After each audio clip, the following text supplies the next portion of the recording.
meus caros alunos, sejam bem-vindos a mais uma aula para Fundamentos de Sistemas Operacionais. Hoje a gente vai trabalhar com questões de compartilhamento, mapeamento de rede, conhecer um pouquinho do Regedit, mesmos discursos na aula anterior. Então eu vou compartilhar aqui com vocês a aula. Qualquer dúvida sempre vou estar à disposição. E para começar, né? Bons estudos a todos. Pessoal, Fundamentos de Sistema Operacional. Sou o professor Rodinei e vou estar trabalhando esse conteúdo com vocês, né? Organização, situação, problema, de resolver bem, né?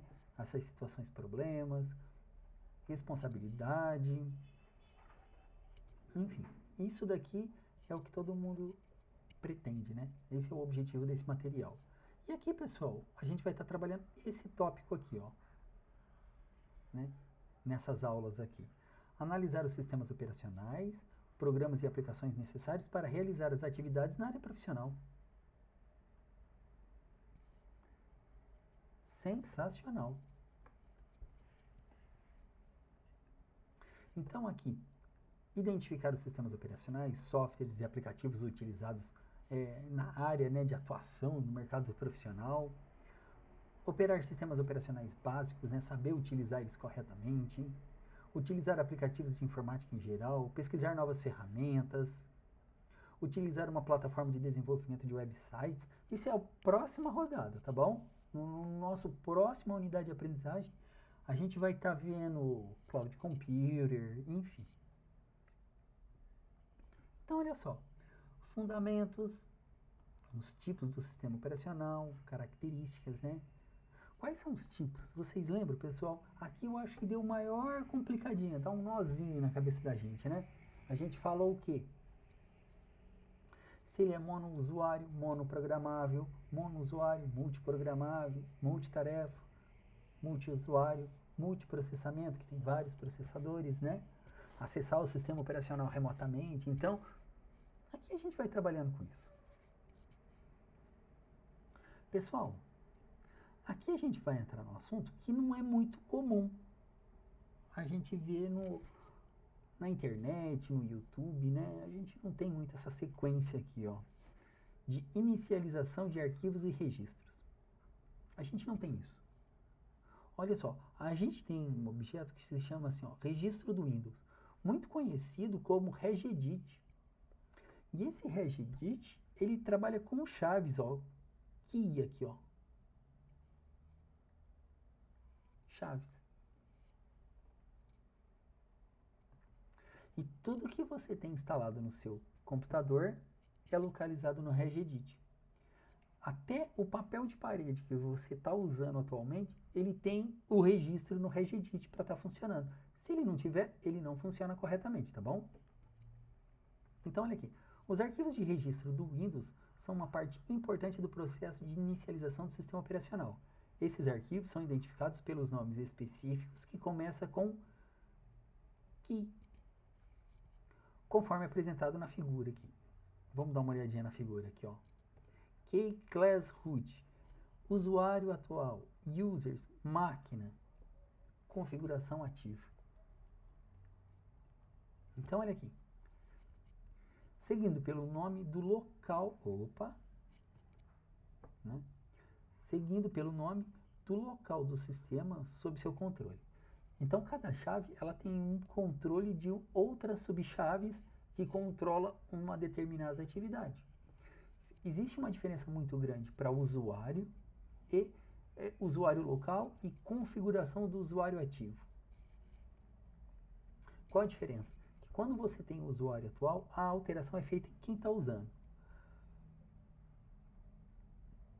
É difícil, né? Aí você vai falar, professor, se tiver mais um usuário, ele vai estar usando o computador naquele momento? Não, né? Então, não dá. Então, a gente tem a configuração de usuário e a configuração ativa. A configuração do usuário você faz para um usuário só. E a configuração ativa você faz para todo mundo que ficar online. Aí ficou mais fácil. Então, olha só.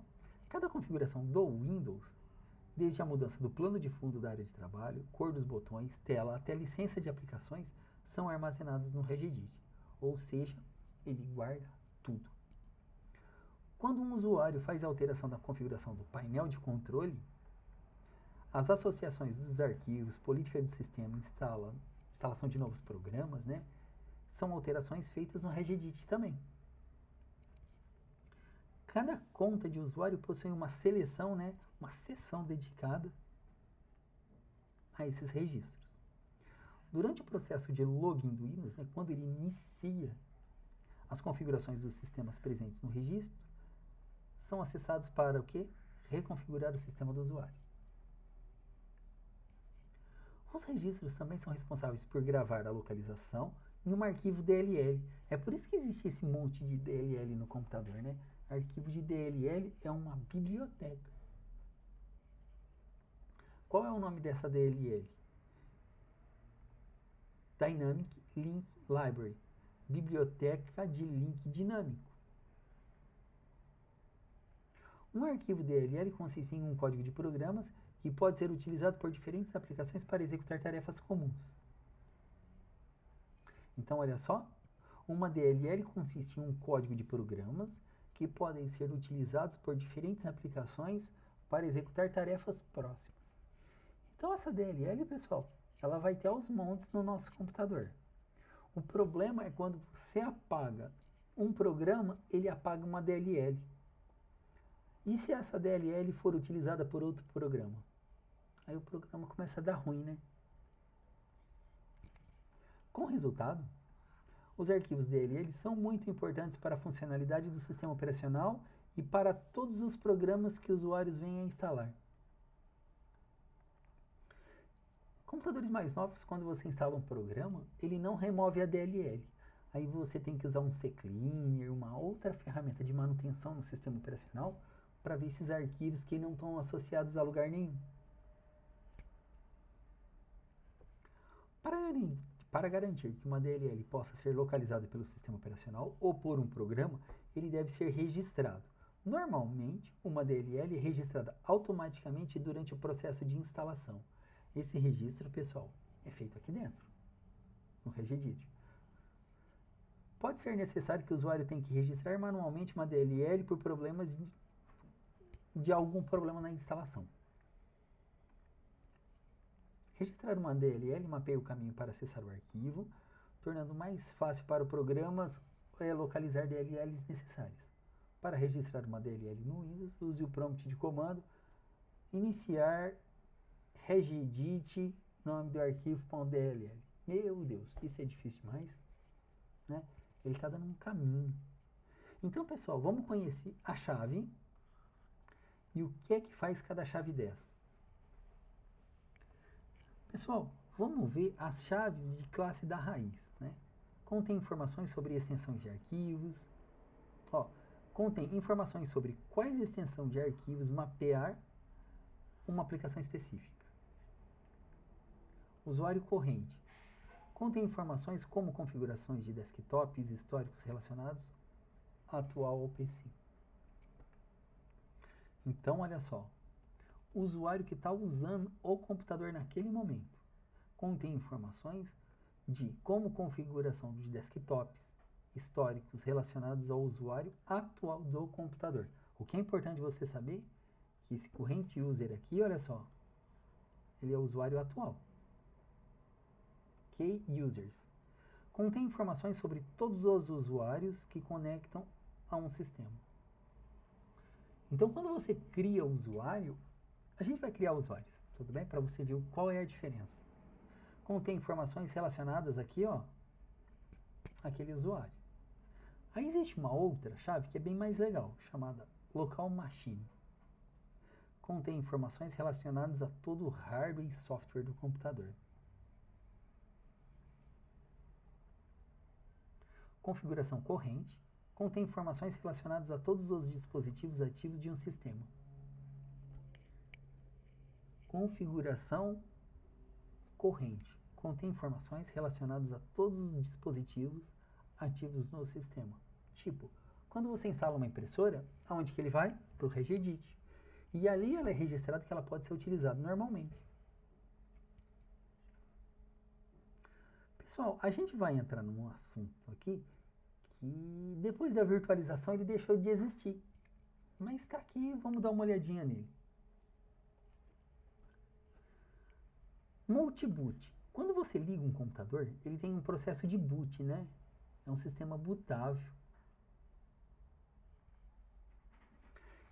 E quando você liga o computador, nesse processo que ele reconhece, né, que todo o hardware está funcionando corretamente, pode inicializar o computador, ele localiza o sistema operacional no disco rígido e inicia. E quando tem dois sistemas operacionais, qual deles ele vai ligar? Ele vai criar uma tela falando que encontrou dois sistemas operacionais e vai pedir para mim selecionar um para estar ligando. Então, olha só. O boot, ele liga o computador. O multiboot pede para você escolher o que ele tem que fazer. Qual é o Windows que ele vai ligar. Então, olha só. Multiboot. Você pode ter vários sistemas operacionais em um único computador. Verdade? É verdade. Porém, apenas um ligado de cada vez. Alguns aplicativos podem precisar de versões mais recentes do sistema operacional, enquanto outros aplicativos precisam de uma versão mais antiga. Tanto faz. O importante é eles serem compatíveis. Existe um processo chamado Dual Boot, utilizado quando há vários sistemas operacionais em um computador. Durante o processo de inicialização, seu Windows Boot Manager ou Boot MGR, Boot Manager, de gerenciamento de inicialização, determina que existe mais de um sistema operacional. Será solicitado que você escolha qual sistema operacional deseja carregar, como mostrado na figura abaixo. Quando você tem um único sistema operacional, ele pega e liga o sistema operacional de uma única vez, porque ele sabe que não tem opção de escolha, só tem aquele e pronto. Quando você tem dois, ele exibe o nome do sistema operacional na lista. Então ele falou assim: você quer ligar o Windows 7 ou você vai querer selecionar o Windows XP? É só você selecionar aqui com setinha para cima ou setinha para baixo que você vai identificar aí quem é que está ligando o quê.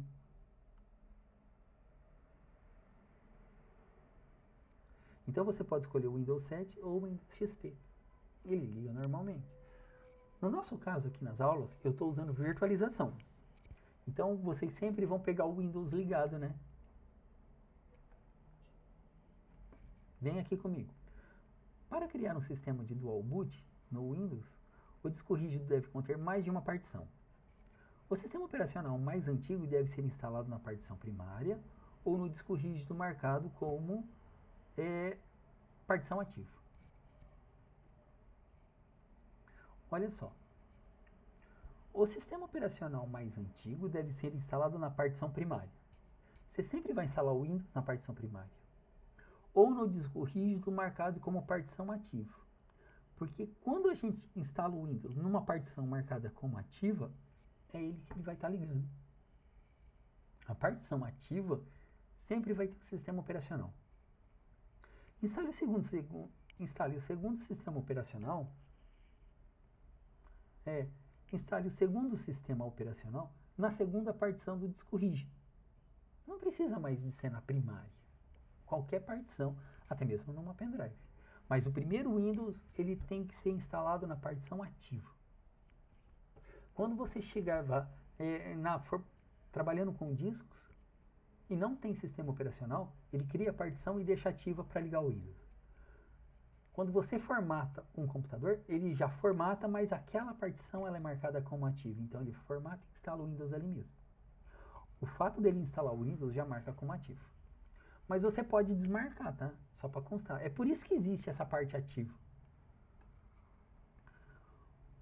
Os arquivos de inicialização são instalados automaticamente na partição ativa. Olha aqui, os arquivos de inicialização são instalados automaticamente na partição ativa. Arquivo de boot. Durante aqui, ó, a instalação, né? Que instalação? Do sistema operacional. Então, pessoal, olha aqui. Vamos de novo, né? Durante a instalação do arquivo bootmgr, bootmgr é criado na partição ativa para permitir a escolha do sistema operacional na inicialização. Você pode editar o boot normalmente, você pode alterar esses nomes aqui. Windows 7 profissional, minha irmã. Windows 7 profissional, meu. O Linux da vida, né? Alterar a ordem dos sistemas operacionais que aparecem na lista aqui. Qual que vai aparecer padrão?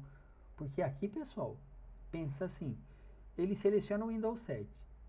Aí ele dá um tempinho de 30 segundos para você escolher qual Windows que você quer ligar. Passou os 30 segundos, ele inicializa o que tiver marcado.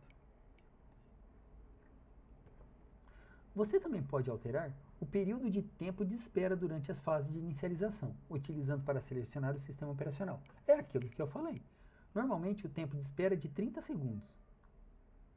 Este período de tempo, né, atrasa o tempo de inicialização do computador por um tempo específico. Então quer dizer que se ninguém marcar nada, vai ter esse tempinho de espera de 30 segundos. A menos que o usuário intervenha e selecione o sistema operacional que deseja inicializar.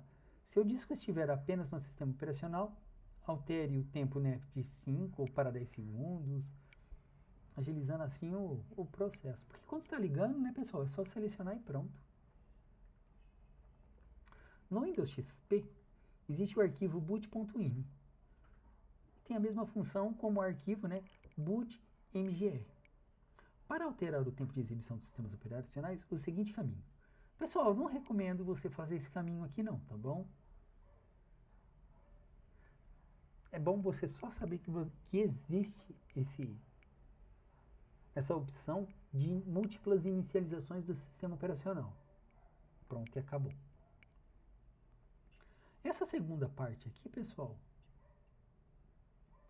o que a gente usa? Para gerenciamento de informações do computador. E é super bacaninha, porque essa daqui, pessoal, é uma parte que você pode atuar constantemente e não ter problema nenhum. Então, a carinha do nosso gerenciador, né, administrativo aqui, gerenciamento, olha só, do meu computador. O que eu tenho aqui? Todas as informações relativas ao meu computador. Seja lá de discos rígidos, tarefas agendadas, eventos, pastas compartilhadas, usuário, o desempenho do computador, você pode medir o que ele usa, o que não usa, né? Gerenciar dispositivos como remover uma impressora, um drive.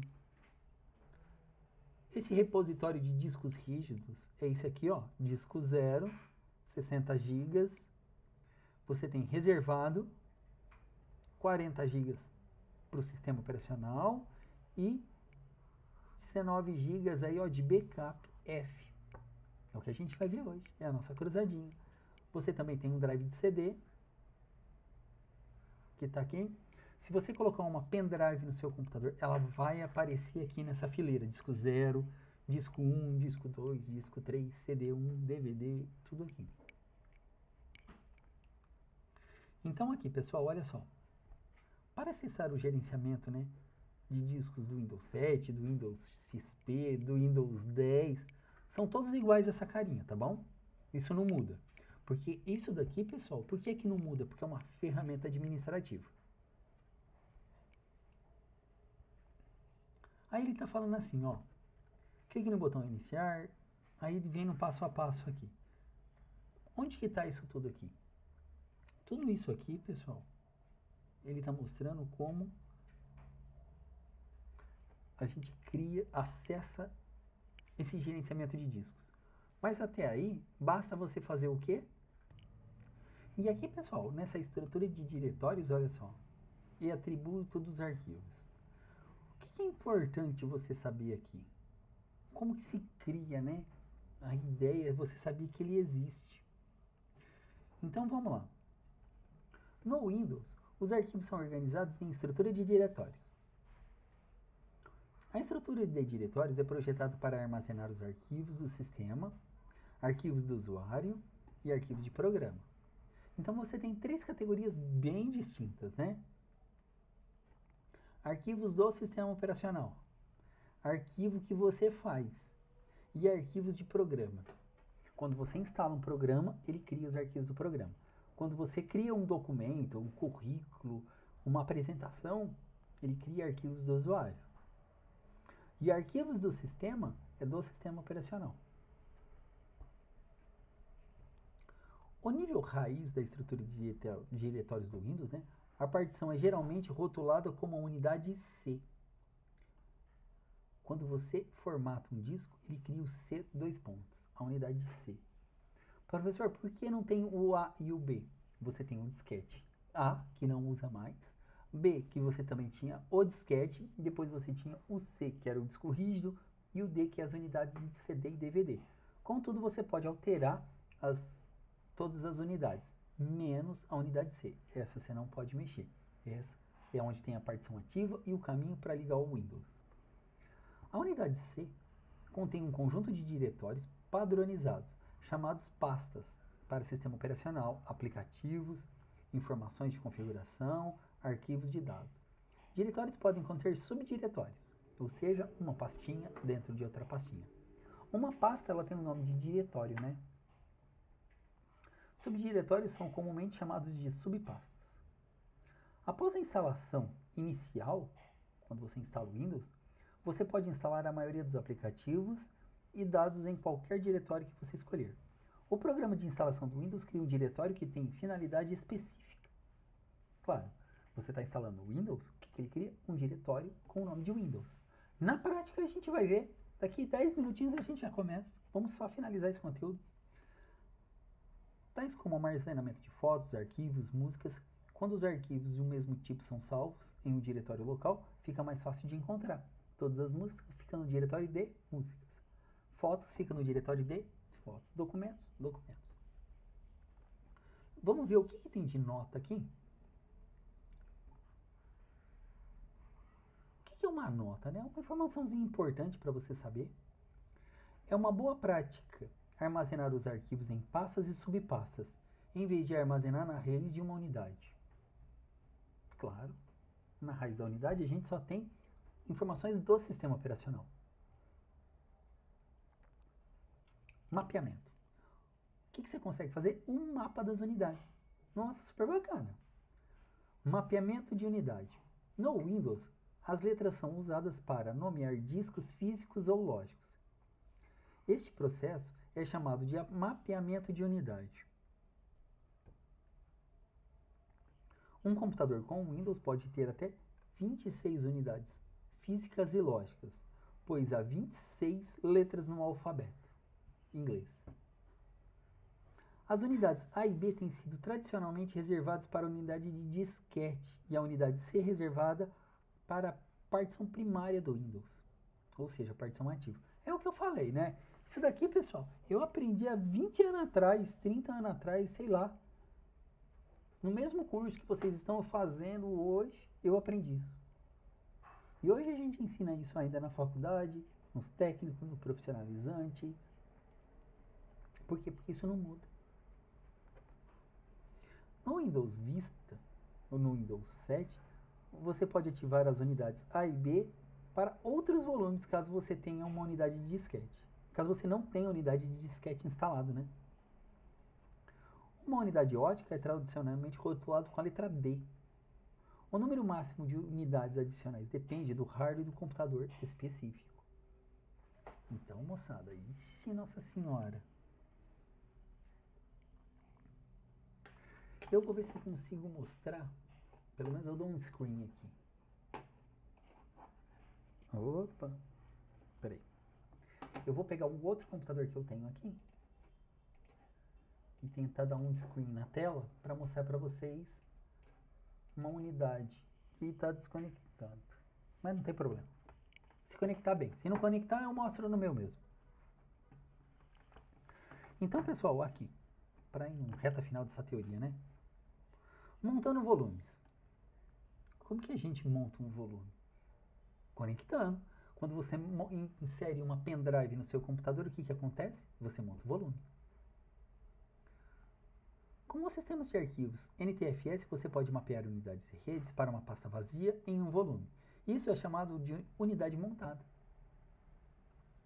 São atributos caminhos de unidades ao invés de letras. Então, em vez de eu ter a C, D, E, F, eu tenho um caminho de uma pasta que é mapeado numa letra. Para unidades montadas, elas são exibidas como um ícone do Windows Explorer. O Windows Explorer é uma ferramenta que permite aos usuários visualizar todas as unidades. Passa os arquivos do computador de uma forma organizada. Utilize a unidade montada para configurar até 26 unidades no seu computador, ou quando você precisar de um espaço de armazenamento adicional em um volume. Para você montar, você deve fazer todo esse espaço aqui. Mas o que eu quero mostrar? Que aqui você tem as unidades de disco rígido, conectadas direto no seu computador. Eu tenho quantas? 2. Uma com a letra C, olha aqui. Uma com a letra D.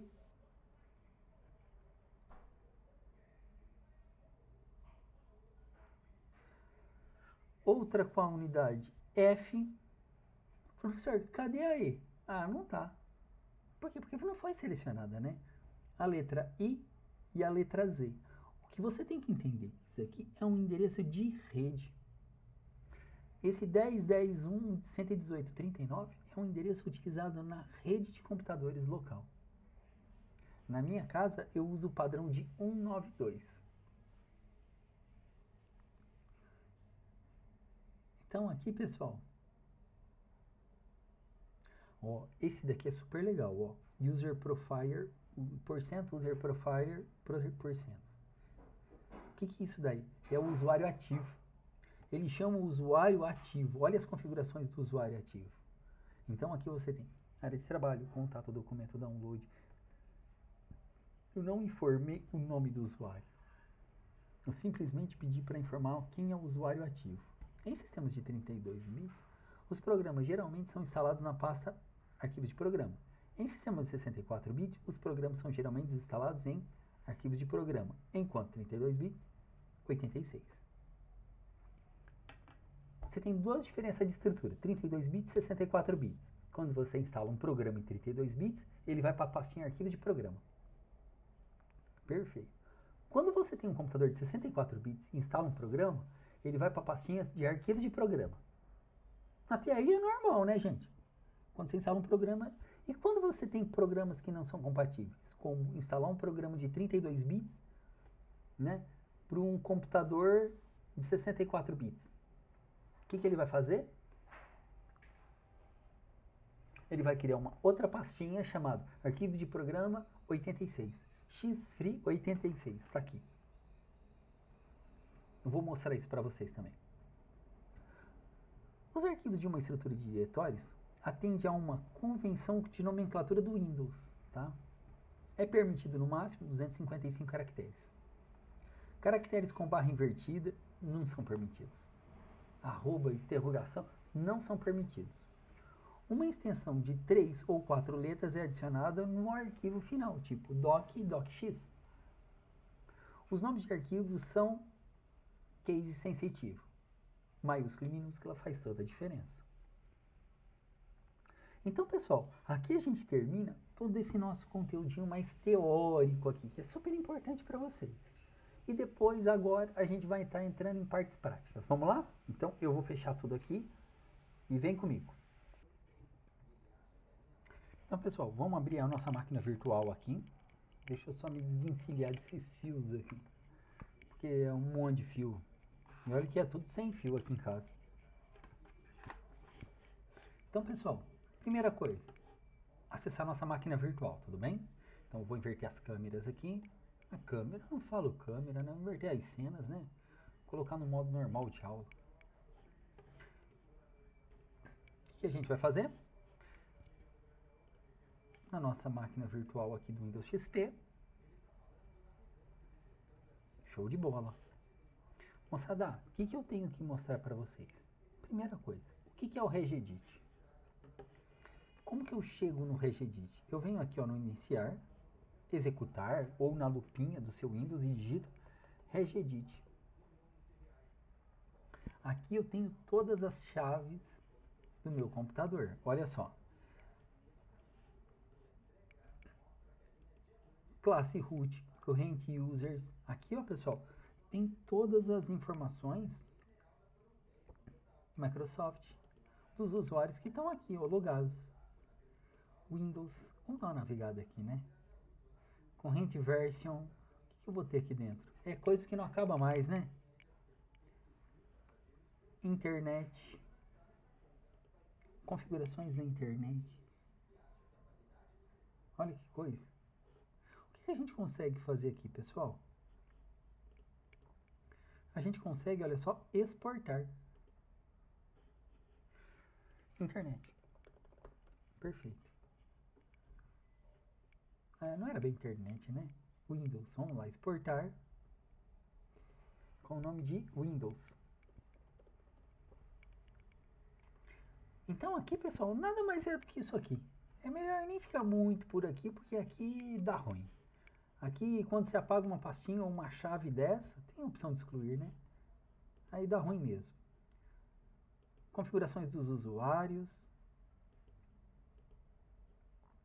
Softwares, Microsoft, Windows, corrente versions, Internet settings. Tá? Então, pessoal, aqui é mesmo só um efeito mais visual para vocês verem. O que a gente vai trabalhar é nas ferramentas administrativas. Dá uma olhadinha aqui. Painel de controle. Painelzinho de controle bacana, né? Eu gosto do Windows XPzinho. Ferramentas administrativas.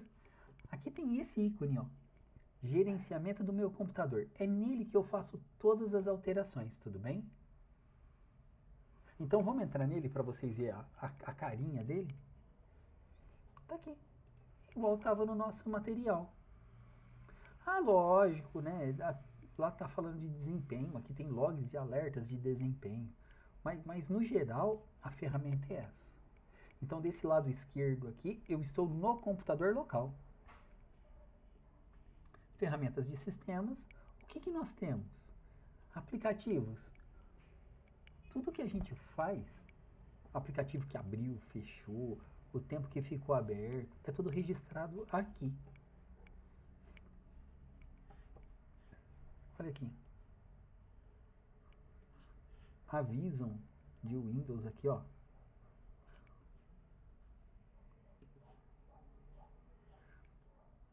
Aqui é estabelecendo a conexão remota, tá? Segurança, vamos ver se tem algum alerta de segurança aqui, nada. De sistemas também tem bastante.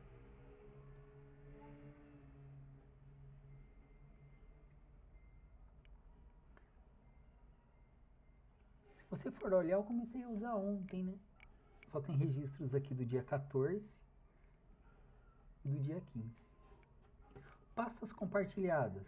O que é isso aqui, pessoal? Ó, compartilhamentos. Eu tenho essas pastas compartilhadas.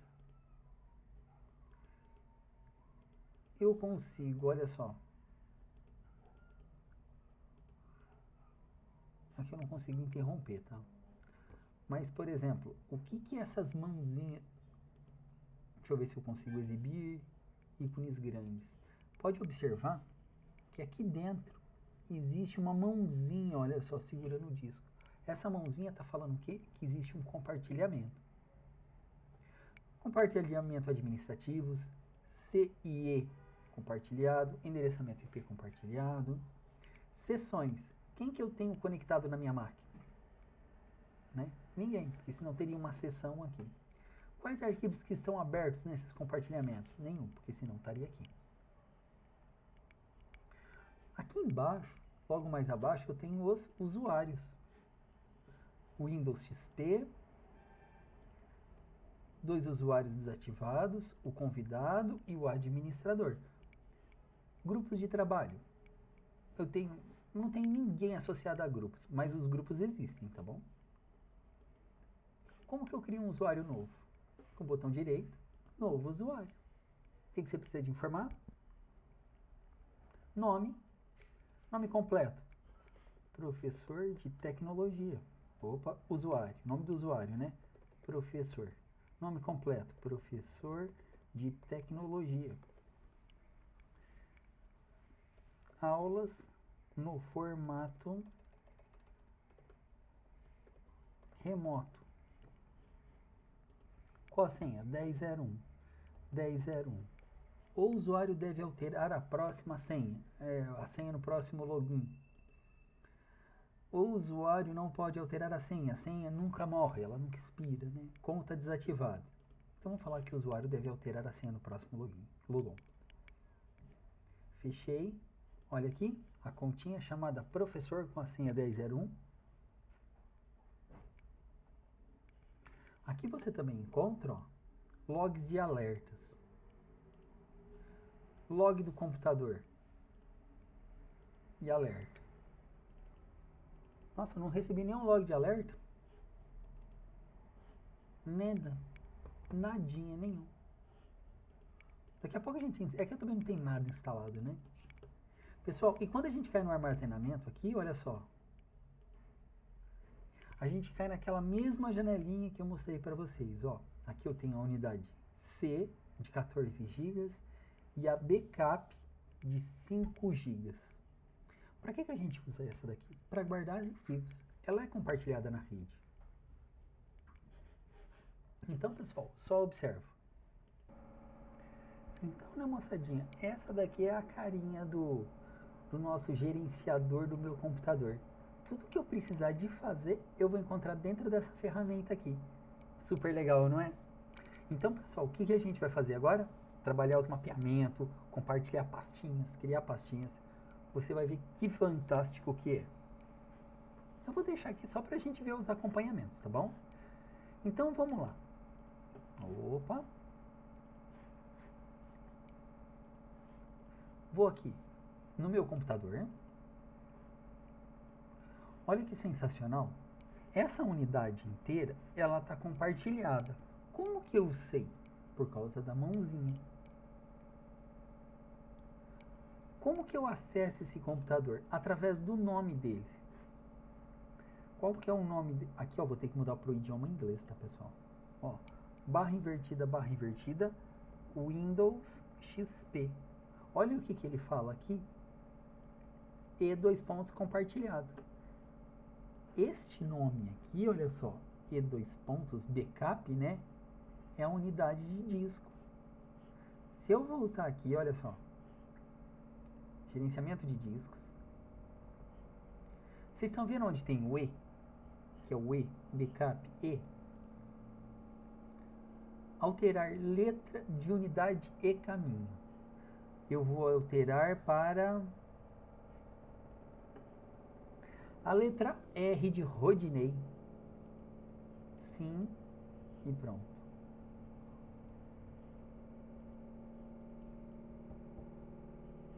Olha só, ele mudou para a letra R.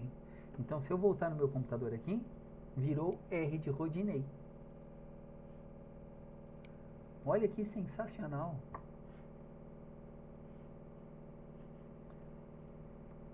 Alterar. Eu vou colocar a letra...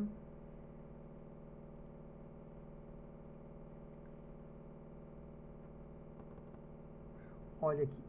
Eu não vou ter A, B, C, D, E. Aparece F, G, H, J, L, M, N, O, P, Q, R. Por quê? Porque as outras, A, B, C e D, já está sendo usada. Então, vamos colocar a letra F mesmo. Ok? Sim. Sim, ok. Ele virou F. Isso pode ser feito com pendrive? Pode sim, turminha. Então, olha só.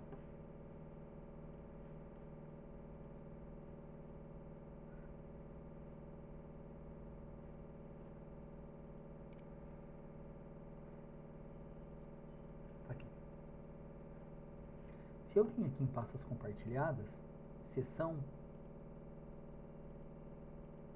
olha só o que eu tenho. Um usuário conectado na pastinha. Arquivos abertos. Eu tenho só a unidade E, que é possível ler. Posso criar arquivos aqui dentro.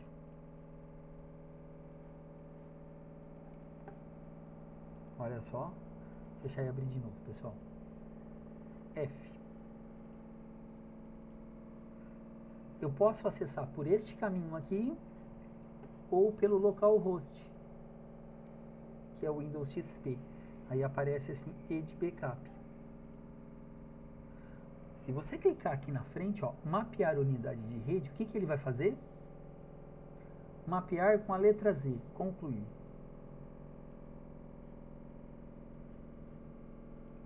Olha o que ele ganhou aqui, um mapa de rede.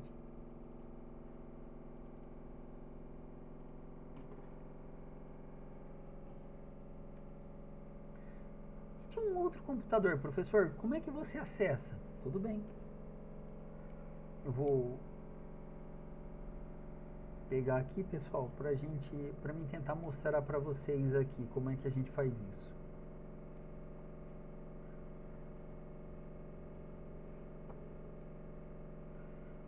Opa, agora eu sei o que eu ia fazer aqui. Como é que eu faço aqui, pessoal? Na minha rede, olha só. Aqui existe todos os computadores que eu tenho em casa. Esse é o meu desktop, o Windows 10, o notebook da Fabiana e o Windows XP. Olha o Windows XP aqui. Conecte E. Então, se eu arrastar alguns materiais aqui dentro,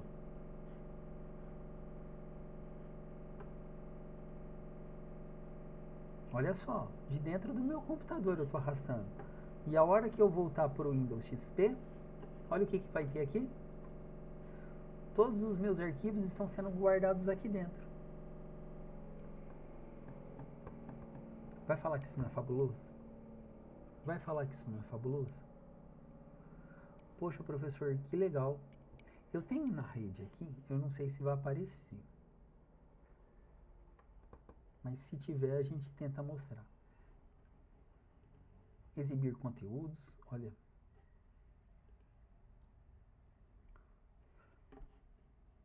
Meus locais de rede. Aquele que abriu meu roteador da internet. Eu não sei o nome, mas eu vou tentar descobrir aqui. Quer ver? Olha só, vamos tentar acessar um roteador que eu tenho na rede, ver se ele se conecta nessa máquina mais antiga.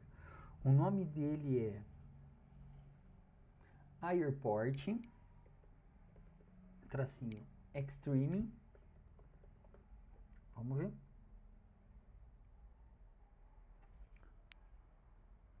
Qual que é a senha agora?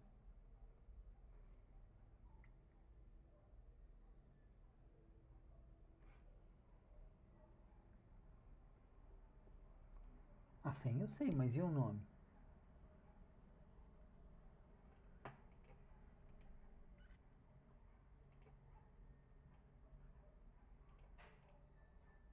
Moçada, eu não vou saber o nome não, hein?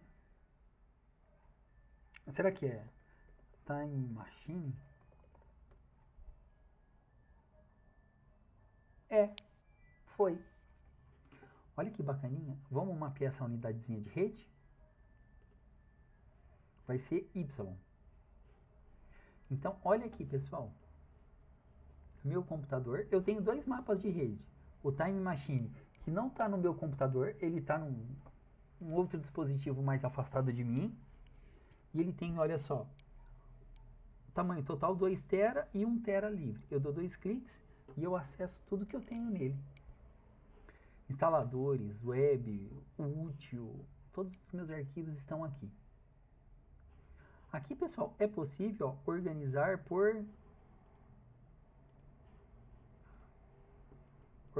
ícones por tipo. Se você for ver, os mapas de rede não aparecem aqui. Só os que estão diretamente conectados no meu computador, tá bom? Olha aqui, eu tenho esse Guest aqui conectado, Windows XP, compartilhamento, pode observar aqui, pessoal. Eu tenho o backup, que se eu tirar o backup, o que acontece, né? Ele para de aparecer aqui como compartilhado. Antigamente, eu não sei porquê, eu clicava com o botão direito aqui em cima, tinha interromper compartilhamento. Dessa vez aqui não está aparecendo.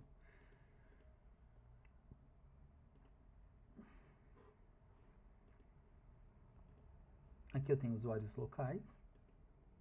Grupos de usuário, logs de alerta. Nada.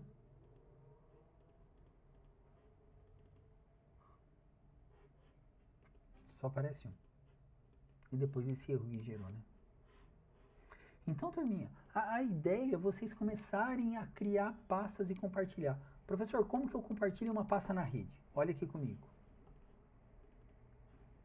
Você vem em qualquer lugar, tanto no C quanto no D ou no backup. Eu vou criar aqui uma pastinha chamado mostrar tudo. Botão direito, compartilhamento de segurança, compartilhar a pasta na rede, permitir que os usuários de rede alterem os meus arquivos. Sim. Olha, ele ganhou a mãozinha. Personalizar. Imagens, vídeos, álbum. Escolher uma imagem. Não tem imagem aqui. Alterar o ícone.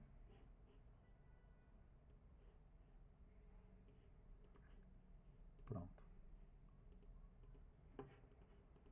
Olha o que aconteceu. Ele alterou o ícone aqui dentro. Professor, como é que chama o mostrar tudo?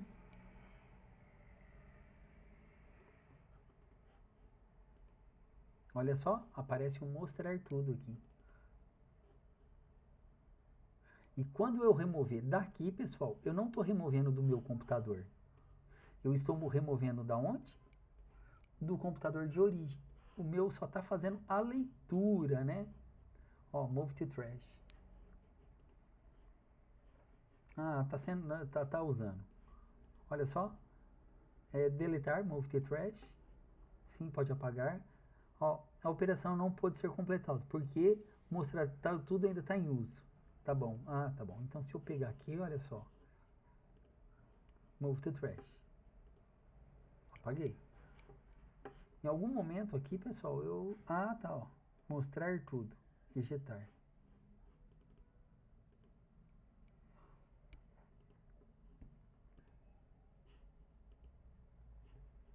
Às vezes demora um pouquinho, mas dá certo. Sempre dá certo. Vamos voltar aqui para o Windows, né? Que essa daqui que é a nossa cruzada. Então, olha só. Mostrar tudo, posso remover. Super mega elegante, né, turminha? Pode falar o que vocês quiserem. Eu sei que esse conteúdo não é muito fácil, né? Mas é importante você ter esses conhecimentos, sim. Vamos dar uma olhadinha aqui, ó, no painel de controle. Aqui você tem, olha só, mouse, você consegue personalizar, ativar, né, a trava do clique, eu não gosto da trava. Os botões, velocidade, ponteiro. Você consegue alterar aqui.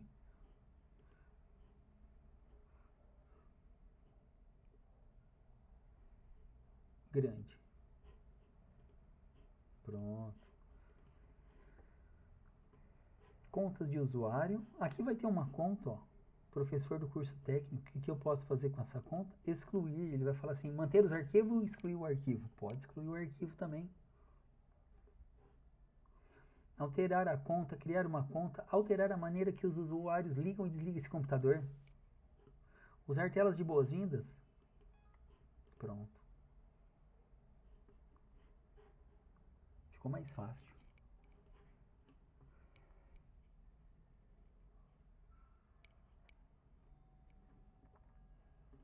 O que a gente poderia falar aqui também, né? Atualização, né?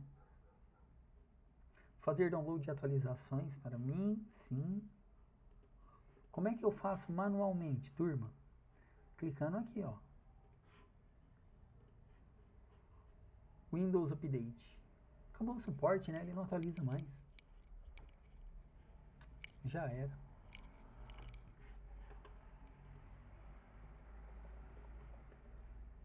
Vamos digitar aqui, ó.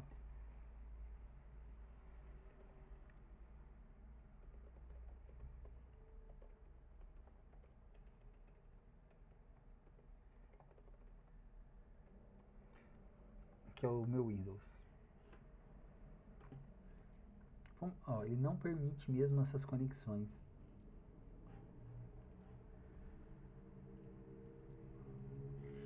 E ele navega onde eu for. Vamos ver o meu site, como é que fica?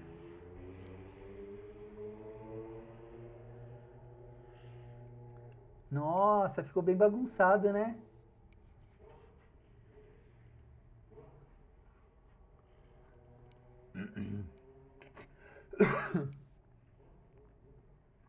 Ficou bem bagunçadinho, né, turminha? Não ficou bom, não. Então, turma, o que eu vou pedir pra vocês? Dá uma usada no computador de vocês. Não se preocupa, não. Eu vou desligar aqui. Opa, cliquei no lugar errado, né?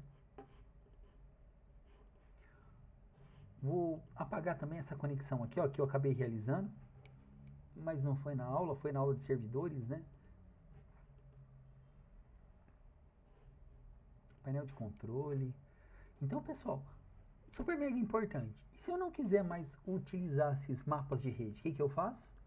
Botão direito, desconecta. Botão direito, desconectar-se. Para mim formatar, olha só que legal que é, formatar. 5 GB, NTFS, formatação rápida, ok. Ele fala assim, ó, todo o conteúdo vai ser apagado.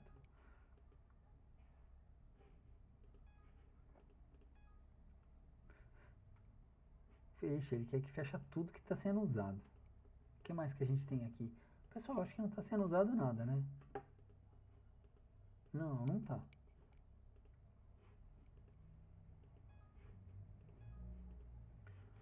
Ou tá que eu tenho um mapa no meu Mac. Vamos ver?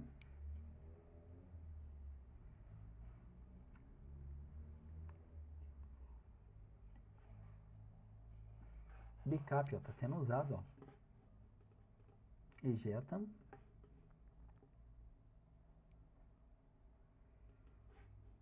Aí ficou só o Time Machine. Então o que eu vou fazer aqui, turminha? Primeiro tem que me achar, porque parece que eu me perdi, né? Então aqui, ó, conexão de área de trabalho remoto, iniciar a formatação. Ele ainda está falando que tem formatar. Na próxima tentativa aí, na aula que vem, eu formato para vocês verem, tá bom? O que teria de importante aqui também? Limpeza de disco. É super importante para vocês saberem. Limpar tudo.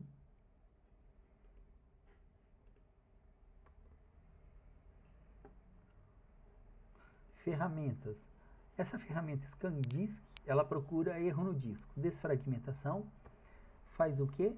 A desfragmentação organiza os arquivos em ordem alfabética, facilitando o quê? A busca, a localização, tá bom? Backup, próxima aula também, ou nas aulas sequenciais, a gente vai trabalhar um pouco com backup.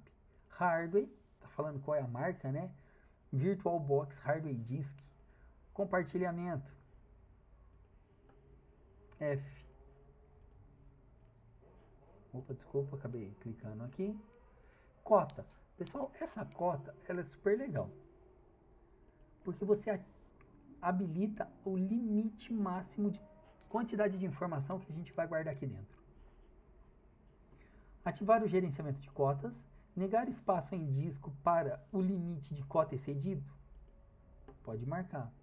Não limitar cota. Limitar o espaço a 10 megas.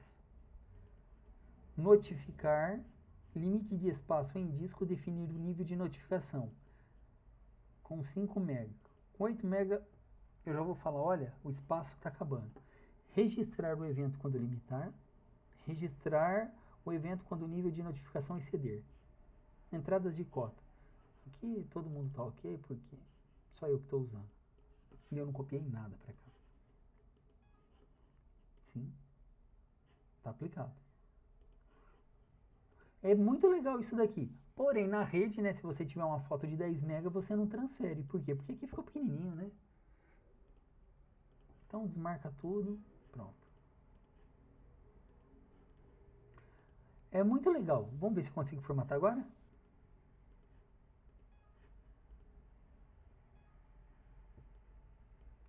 Bom, paciência. Então, pessoal, essa aula ela se concentrou boa parte mesmo aonde? No gerenciamento de disco, né? Boa parte foi no gerenciamento de disco e no Regedit. Aqui, ó, pessoal, aqui tem os arquivos do Regedit, olha só. E quando eu dou 2 cliques nele, ó, ele copia para o Regedit. Vou apagar porque eu não vou usar mesmo. Vou limpar a lixeira. Vou apagar esse ícone também. Vou limpar a lixeira, esvaziar essa lixeira aqui. Propriedades também, ó, pessoal, não faz parte da aula, mas vamos deixar elegante, né? Proteção de tela. Eu vou colocar caixa fluorescente. Vamos ver o que é isso. Ah, eu não tenho interface gráfica. Campo estelar. PAN. Configurações. 200. Que é o limite. Ó.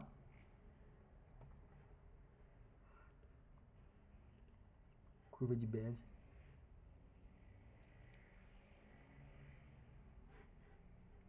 Pois aqui me fez lembrar a computação gráfica, meu.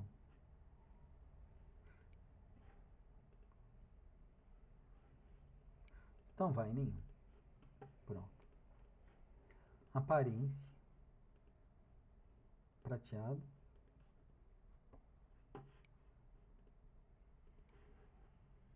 Esse daqui é a cor que eu mais gostei, ó. O azul. O verde oliva eu nunca usei.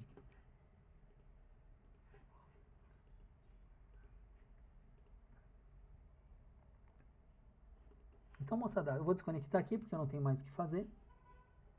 Por hoje a gente encerra a aula por aqui, né? E eu vejo todos vocês aí, moçadinha, pro próximo encontro. Opa, deixa eu me ajustar aqui.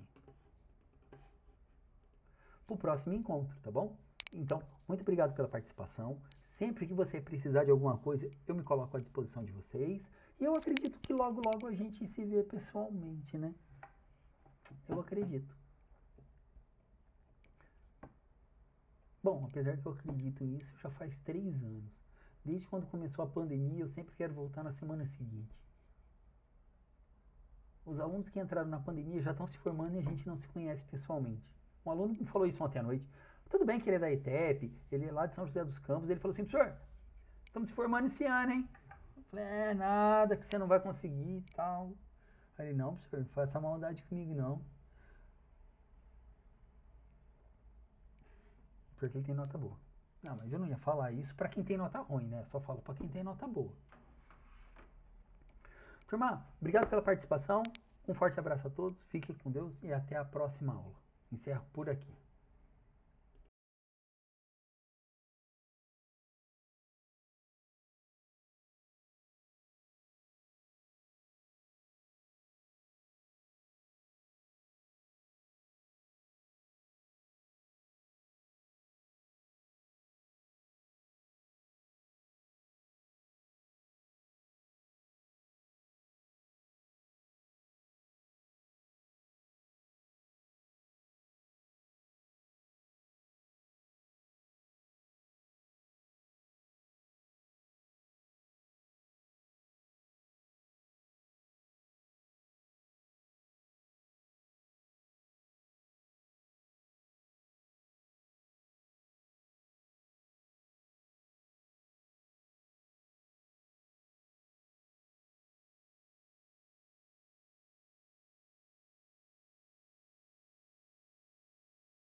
Até mais, pessoal. Fiquem com Deus.